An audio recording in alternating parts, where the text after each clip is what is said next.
Hello everyone. Today I will tell you about a great exercise for knee pain. In order for the joint not to hurt, it is necessary for it to have good biomechanics. And what does good biomechanics mean? Firstly, it's full range of motion in the joint without pain and limitations. And secondly, good work of the muscles that serve this joint. About the muscles, we have a lot of videos on how you can either perform myofascial release or stretch these muscles or give exercises to strengthen them. Now let's talk about the most important thing, namely the amplitude of movement in the knee joint. Most often people are worried that their knee does not bend all the way, but it's not that scary. The thing is, if the knee bends just a little more than 90 degrees, that's quite enough for everyday life. And full knee flexion is rarely required in everyday life. It's more likely to be required by some specific athletes.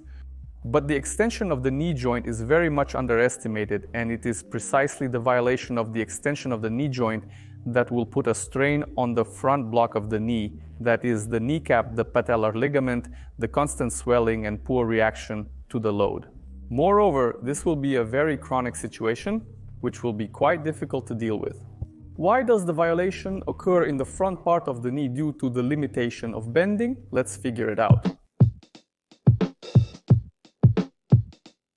Firstly, we use the full bending of the knee when standing on two or one leg. Moreover, people who can't fully bend one leg always prefer to stand on one leg that bends better.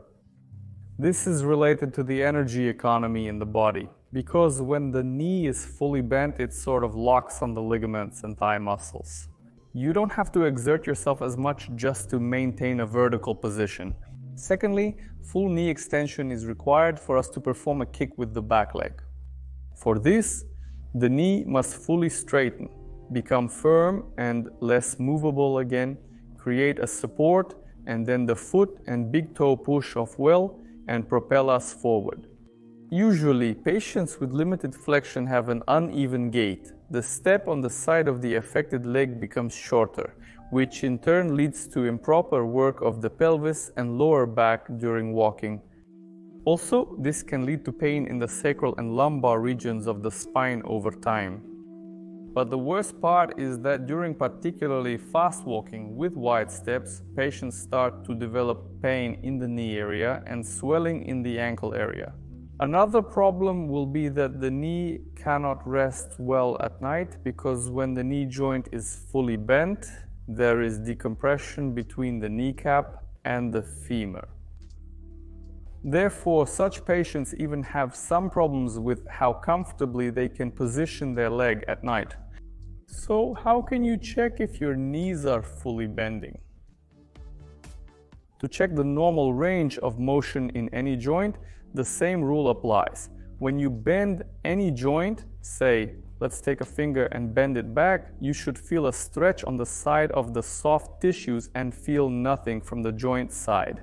You can try to do so, and you should normally feel the soft tissues. The same will be in the wrist, the same will be in the elbow and the shoulder, the same will be in the knee. To check, first take a healthy leg. Slightly put it forward, put your hands above the knee cup, relax the leg, and really push the leg back for bending.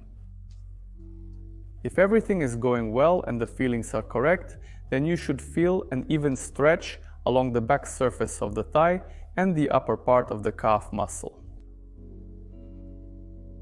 And no feelings forward. Next, take the sick leg and slowly start to passively stretch it, not as strongly and quickly as on the healthy leg, because you might feel resistance and possibly intense pain. Therefore, we try slowly. And look, first of all, at the amplitude of the bending movement in the knee, and secondly, most importantly, where do you feel the limitation?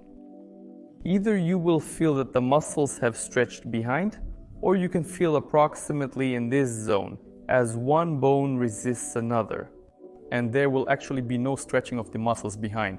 This is a very reliable sign that there is a limitation of the volume of movement. Also, you may notice that when you are standing, you predominantly try to stand on the healthy leg and relax and bend the other one. And as a third sign, you can look at your reflection in the mirror, stand sideways and bend your knees back as much as possible and visually look in the mirror. Usually, the bending impairment is visible and visually it's also very good. If you found such a problem, it can be solved literally with one exercise. Let's go! To effectively improve knee bending, we need to create two pressure vectors at once. First, we need to create a movement specifically for bending. And second, we need to apply pressure at a 90-degree angle to the femur. This is required to create movement between these bones in opposite directions. When we create a slight pressure on the femur backwards, it will help improve specifically the bending movement in the knee joint. For this, we will need a stool and a soft cloth. To avoid pain when leaning on the femur, it's very important that the stool support does not hit the joint, not the kneecap, but specifically the bone. For this, place the stool against the wall and put a soft towel or blanket on the edge to soften the pressure on the femur.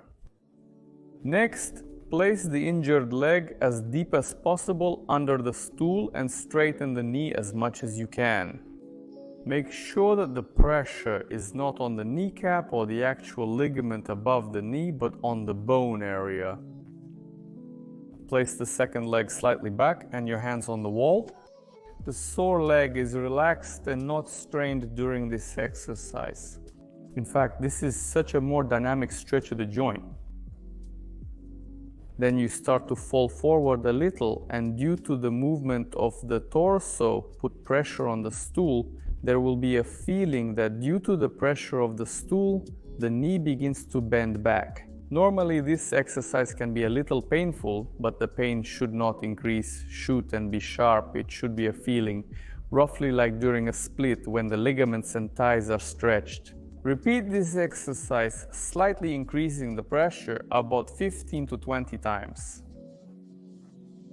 Normally after this exercise, the first bend might be a little painful. This is absolutely characteristic for any joint. For example, even if you hold your finger in a bend for a long time, the first unbending will be unpleasant. If after the exercise you experience some prolonged discomfort in the knee, then take a rest for 1 or 2 days, it should pass. And after that, return to the exercises with less intensity. Most often exercises are performed without any side effects or sensations.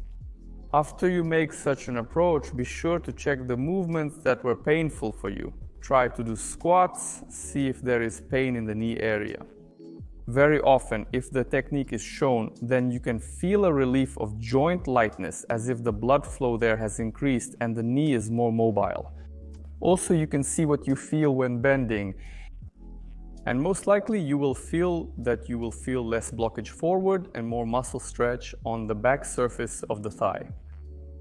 If this exercise suits you, then for a full comparison of the amplitude of movement in the knees, it will take about 1 to 2 weeks.